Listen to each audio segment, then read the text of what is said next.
The space around Earth was peaceful on Tuesday morning. Children played in parks while their parents went to work. Nobody knew that death was coming from the stars. Far beyond the edge of the solar system, 12,000 alien warships moved through the darkness. The ships were huge, each one the size of a city. Their metal hulls gleamed with a cold silver light, weapons charged with deadly energy. The aliens inside these ships had done this many times before. Admiral Zex commanded the fleet from his bridge. He was tall and thin, with gray skin and 4 arms. His black eyes showed no emotion as he looked at the star charts. Earth was just another planet to him, another world to conquer and destroy. "How many humans live on this planet?" he asked his officer.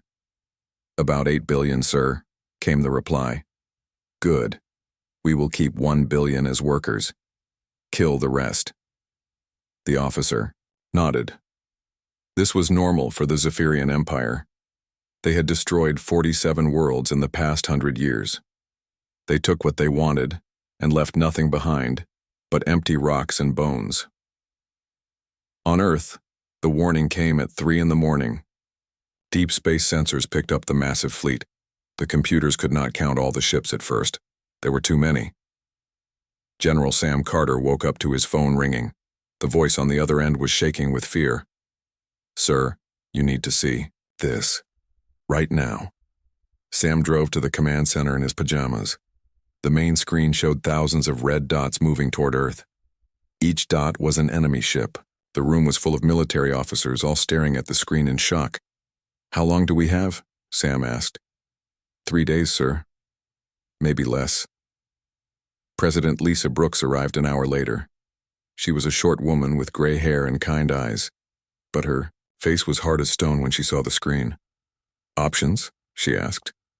"We can try to evacuate some people," said Defense Secretary Jake Morrison, "but we don't have enough ships. Maybe we can save a few million." Dr. Amy Foster stepped forward. She was the smartest person in the room when it came to aliens. For months, she had been listening to enemy radio signals. She knew what these aliens did to other worlds. "Madam President," Amy said, "evacuation won't work. They will hunt down every human ship. These aliens don't leave survivors. They killed every person on Kepler 442b. They turned Proxima Centauri C into a mining pit. They don't negotiate, they don't show mercy." The room went quiet. Everyone knew what this meant. Earth was going to die. Captain Ryan Hayes spoke up. "We could try to fight, make them pay for every mile." "With what?" Jake asked. "We have 50 combat ships. They have 12,000. It would be like throwing rocks at a tank." President Brooks walked to the window. She could see the lights of the city below. Millions of people sleeping peacefully. They had no idea that their world was about to end. "There is one option," she said slowly. "Protocol 7. The room went silent. Everyone had heard of Protocol 7, but nobody thought it would ever be used. It was a last resort plan, a plan for when all hope was gone. Madam President, Sam said, "That protocol is just theory. We don't even know if it will work." "It's better than doing nothing," Lisa replied. "We send one ship, one person. We give them a warning." "A warning?" Jake laughed bitterly. "What kind of warning can we give? We're about to be crushed like bugs." Lisa turned to face the room. Her eyes were hard and cold. "We tell them to leave. We tell them that if they don't leave, they will regret it." "And if they don't listen?" Amy asked. "Then we make them regret it." The plan was simple. Earth would send a single small ship to meet the alien fleet. The pilot would deliver a message, one final warning. The aliens could leave in peace or they could face the consequences. Most people in the room thought it was crazy. How could one small ship threaten a massive fleet? But President Brooks had made her decision. "Who will fly the mission?" she asked. Several hands went up. Every pilot in the room was ready to die for Earth, but one person stepped forward first. "I'll do it," said Lieutenant Commander Kate Williams. She was young, maybe 30 years old, with short brown hair and steady hands. She had been flying space fighters for 10 years. She was the best pilot in the fleet. "Kate," Sam said, "this is a suicide mission. You know that, right?" "I know," she replied. "But someone has to do it. Someone has to tell them that we're not afraid." The president nodded. "Very well. Kate, you'll take the fastest ship we have. Get close to their fleet. Deliver the message. Make sure they understand." "What exactly should I tell them?" Kate asked. Lisa thought for a moment. "Tell them that this is their only warning. Tell them to leave now or face the consequences. Tell them that we are not the helpless victims they think we are." Kate saluted. "Yes, ma'am. When do I leave?" "Now. Every minute counts." As Kate left to prepare her ship, the others began working on the message. It had to be perfect. It had to be strong. It had to make the aliens think twice about attacking Earth. But deep down, everyone knew the truth. The message probably wouldn't work. The aliens would laugh at their warning. They would attack anyway. Earth would burn. Still, they had to try. They had to show the universe that humans would not go quietly into the dark. They would fight. They would warn their enemies. And if they died, they would die with honor. The countdown began. 3 days until the fleet arrived. 3 days to prepare for the end of the world. 3 days to hope for a miracle. Kate's ship was ready. The message was prepared. All that remained was to deliver it and hope that somewhere in the cold vacuum of space, mercy still existed. Kate Williams sat in her small ship as it raced through the darkness of space. The ship was called the Swift Arrow. It was the fastest ship Earth had ever built, but it looked like a toy next to the alien fleet ahead. She had been flying for 2 days. Earth was now far behind her. The alien ships grew larger on her screen with each passing hour. 12,000 warships moving like a wall of death toward her home. Kate was scared. Any normal person would be terrified, but she was also angry. These aliens thought humans were weak. They thought Earth would surrender without a fight. They were wrong. Her radio crackled to life. "Swift Arrow, this is Earth Command. How are you doing out there, Kate?" "I'm fine, Control," she replied. "The alien fleet is huge. I've never seen anything like it. Remember, Kate, deliver the message and get out of there. Don't try to be a hero." Kate smiled sadly. "Too late for that, Control. I became a hero the moment I volunteered for this mission. The alien fleet detected her ship when she was still 1,000,000 miles away."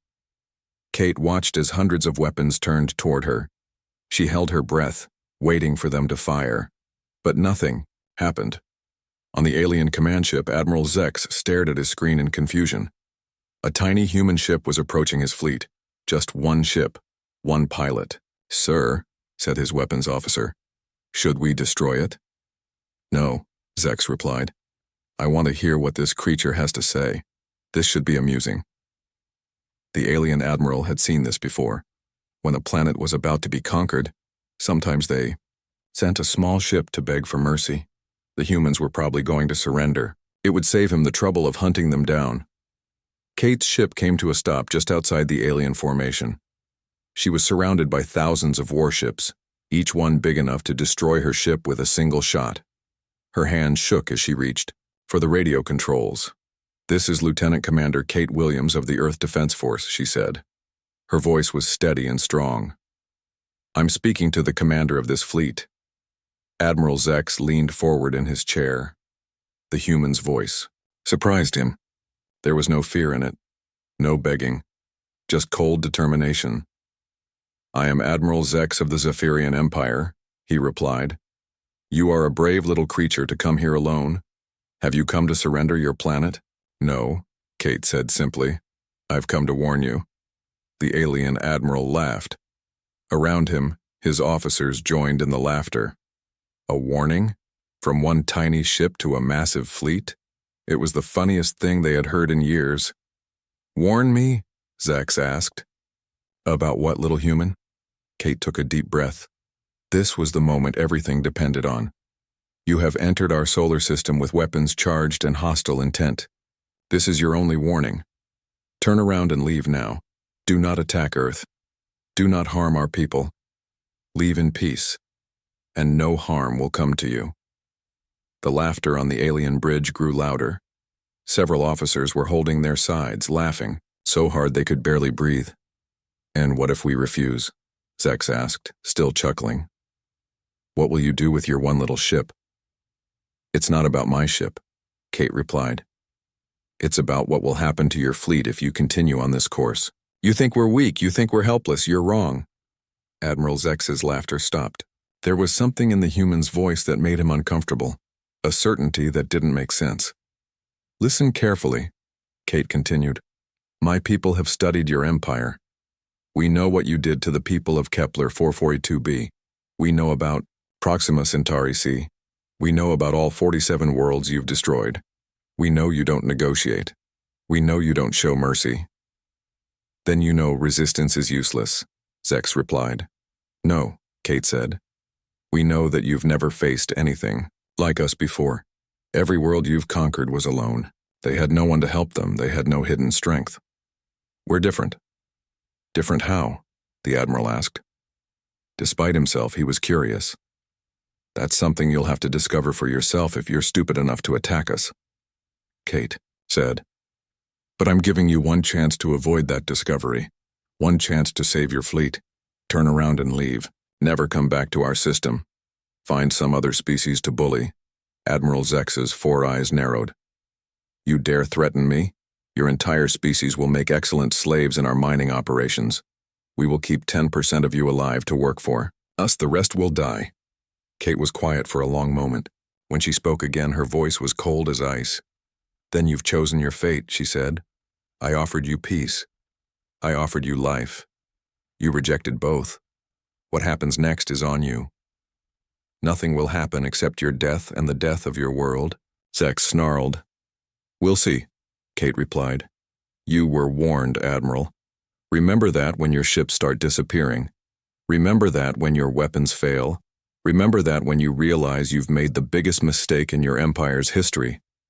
"Enough," Zex shouted. "Destroy that ship." But when his weapons officer tried to fire, nothing happened.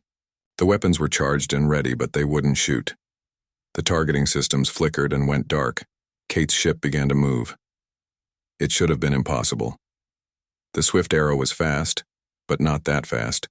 Yet somehow, it was accelerating, at speeds that should have crushed Kate into paste. The little ship streaked away from the alien fleet like a shooting star. "Follow that ship," Zex ordered. "Destroy it." But his ships couldn't move. Their engines were running, but they stayed in place. Something was holding them back. Something was protecting the human. On her ship, Kate smiled grimly. The first part of the plan was complete. She had delivered the warning. Now it was time to see if the rest would work. "Earth Command, this is Swift Arrow," she said into her radio. Message delivered. They didn't listen. "Copy that, Kate. Come home. It's time for Phase 2. Kate's ship raced back toward Earth, but something was different. The Swift Arrow was moving faster than ever before. The engines were at full power, but they felt like they were being helped by something else. Something invisible was pushing her ship through space. Behind her, Admiral Zex was having problems. His fleet couldn't move forward. Every time his ships tried to advance toward Earth, they slowed down. It was like flying through thick mud instead of empty space. "What's happening?" he demanded from his bridge. "Unknown, sir," replied his science officer. "Our engines are working fine, but something is resisting our movement. It's like space itself doesn't want us here." Admiral Zex had conquered 47 worlds. He had seen many strange things, but this was new. This was impossible. What the aliens didn't know was that humans had discovered something amazing in their own solar system. 2 years ago, a mining ship had found something unusual in the asteroid belt between Mars and Jupiter. At first, they thought it was just another rock. But this rock was different. Dr. Ben Clark had been studying the object ever since. It was huge, bigger than most asteroids, but it wasn't made of stone or metal. It was made of crystal. Strange blue crystal that seemed to glow with its own light. "It's not natural," Ben had told his team. "Someone built this thing, someone very smart and very powerful." The crystal responded to human thoughts. When Ben first touched it, Images flooded his mind. He saw stars being born and dying. He saw civilizations rising and falling. He saw wars that lasted for millions of years, but most importantly, he heard a voice, old and wise and patient. "I am the guardian," the voice said. "I have been waiting." Waiting for what? Ben had asked. For a species worthy of protection. For people who try peace first but will fight when they must. For those who warn their enemies before destroying them. Ben learned that the Guardian had been placed in Earth's solar system millions of years ago. Its creators were long dead, but their final command lived on. The Guardian was to watch and wait. When it found a species that showed both wisdom and courage, it would protect them.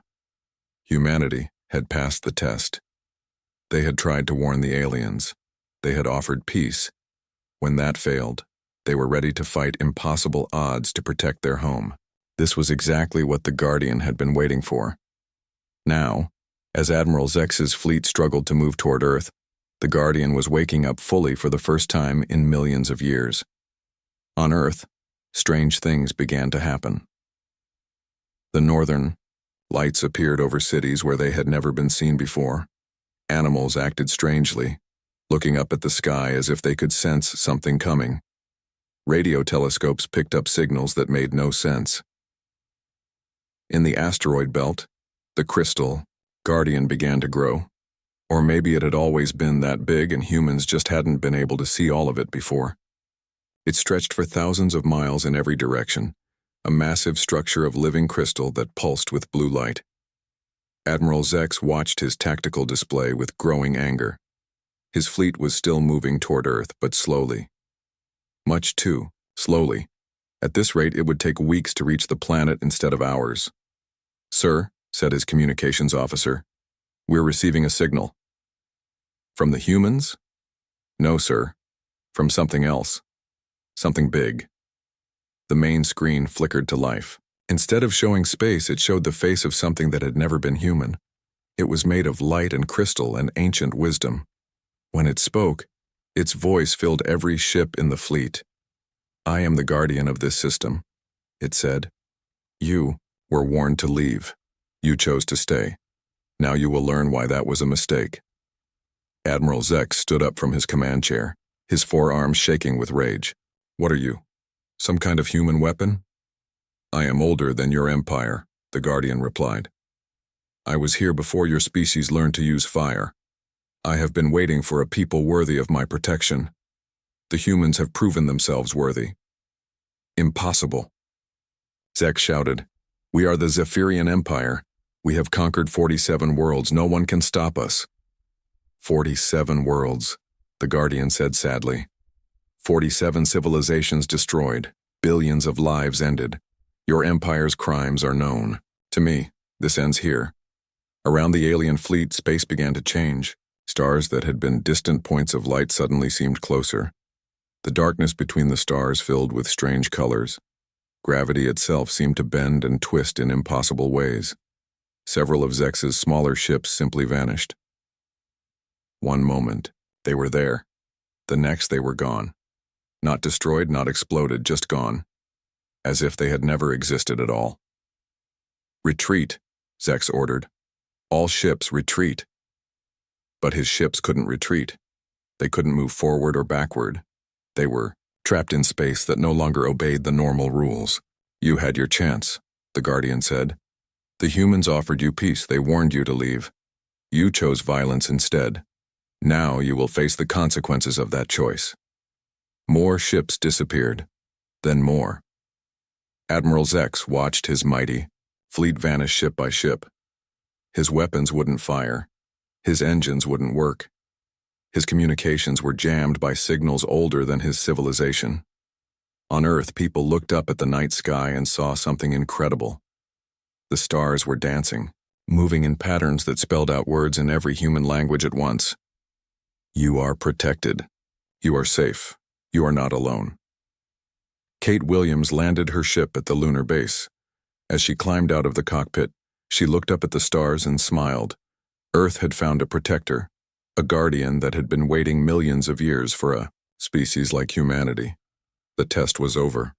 Humanity had passed, and the galaxy was about to learn that some warnings should never be ignored.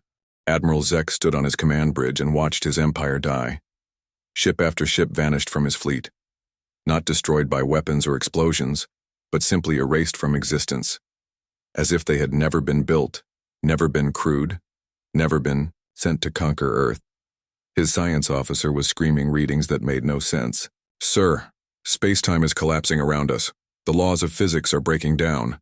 Our reality is being rewritten."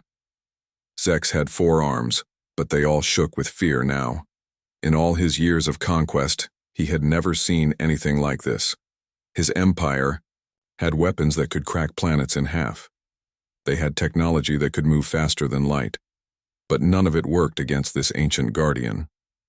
"Send a message to the human ship," he ordered desperately. "Tell them we surrender. Tell them we'll leave peacefully." "Sir, our communications are down. We can't reach anyone." The Guardian's voice filled the bridge again, speaking directly into their minds. "You had your chance for peace. The human pilot offered it to you. You chose to mock her courage and threaten her people. Now you learn the price of such arrogance." Half of Zex's fleet was gone now. 6,000 warships erased from existence. The remaining ships tried to flee, but space itself held them in place. They were trapped in a bubble of twisted reality, where the Guardian was the only law. On Earth, President Lisa Brooks stood in the command center watching the reports come. And the alien fleet was disappearing ship by ship. Her military advisors could barely believe what they were seeing. "Madam President," General Sam Carter said, "whatever this Guardian is, it's completely destroying the enemy fleet. We're winning." Lisa nodded, but she didn't look happy. "Winning, yes, but at what cost? We've awakened something incredibly powerful. We need to understand what this means for humanity's future." Dr. Amy Foster was studying the readings from deep space telescopes. "The Guardian isn't just destroying the aliens," she reported. "It's sending out signals across the galaxy. Every spacefaring civilization will know what happened here within days." "Is that good or bad?" Lisa asked. "Both," Amy replied. "Good because no one will want to attack us. Bad because we're now responsible for something we don't fully understand." In the asteroid belt, Dr. Ben Clark stood inside the Guardian's crystal structure. The ancient being had invited him to witness what it called the final lesson. Around him, crystal walls showed images of the alien fleet's destruction. "This is not revenge," the Guardian explained to him. "This is education. The galaxy must learn that some lines cannot be crossed, that some warnings must be heeded." "What happens now?" Ben asked. "Now the galaxy changes," the Guardian replied. "For millions of years, strong species have bullied weak ones. The Zephyrian Empire was just one example. There have been many others. This pattern ends today." Admiral Zex watched the last of his ships disappear. Soon only his command vessel remained. He stood alone on a bridge filled with the bodies of his crew. The Guardian had not killed them violently. They had simply stopped existing, as if they had never been born. "Why?" he whispered to the empty space around him. "Why spare me?" The Guardian's voice was gentler now, almost sad. "So you can carry the message. So you can tell the galaxy what happens to those who threaten the innocent. Your empire is gone, Admiral. Your ships are gone. Your crew is gone. But you will live to warn others." Zex's ship was suddenly moving again, pushed by invisible forces toward the edge of the solar system. He would survive, but he would spend the rest of his life as a living reminder of his empire's failure. News of the Zephyrian Empire's destruction spread across the galaxy faster than light. Within a week, every major civilization had heard the story. A small planet called Earth had awakened something ancient and terrible, something that could erase entire fleets from existence. Other aggressive species suddenly found their expansion plans put on hold. The Krelian Confederacy, which had been planning to invade 3 star systems, quietly canceled their military operations. The Vorthan Imperium recalled all their scout ships and declared a policy of peaceful exploration only. But the most surprising development came from the smaller, weaker civilizations. They began sending messages to Earth, hundreds of them. all asking for the same thing: protection. President Brooks found herself dealing with a problem no human leader had ever faced before. Earth was being asked to become the protector of dozens of alien species. The Guardian had made it clear that its protection extended to any species that requested it, but the responsibility for managing this new role fell to humanity. "We're not ready for this," she told her advisors during an emergency meeting. "We barely understand our own planet, and now we're supposed to protect half the galaxy?" Dr. Foster had been working around the clock to establish communication with the alien species seeking protection. "Madam President, we don't have a choice. These species are asking for our help because they have nowhere else to turn. The big empires have been bullying them for centuries." Captain Ryan Hayes, now promoted to admiral, was coordinating Earth's expanded defense responsibilities. "We're getting requests from 17 different star systems," he reported. "They all want to broadcast Earth's warning message in their space. They think it will keep the aggressive empires away." And it worked. The phrase "you were warned" became known throughout the galaxy. It was broadcast by every species under Earth's protection. When aggressive fleets approached their systems, they would hear Kate Williams' voice delivering the same warning she had given to Admiral Zex. Most of the time, that was enough. The attacking fleets would remember what happened to the Zephyrian Empire and turn away. But occasionally, some admiral or general would decide to test the warning. They would attack. Anyway, they always regretted it. The Guardian never showed mercy to those who ignored the warning. Ships would vanish, fleets would disappear, and one survivor would always be left behind to carry the message to others. Earth had become something unprecedented in galactic history. Not an empire built on conquest, but a beacon of protection for the innocent. The Guardian remained in the asteroid belt, patient and watchful, ready to defend any species that asked for help.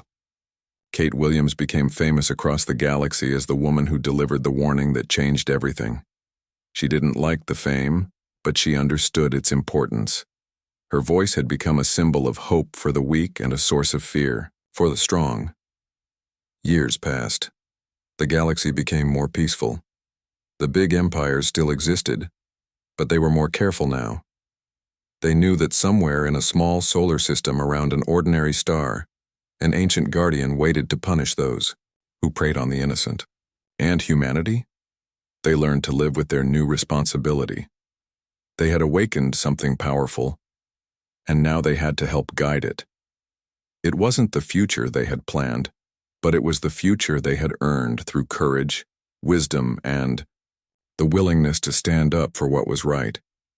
The warning had been delivered, the galaxy had listened, and peace, for the first time in millions of years, had a chance to flourish among the stars.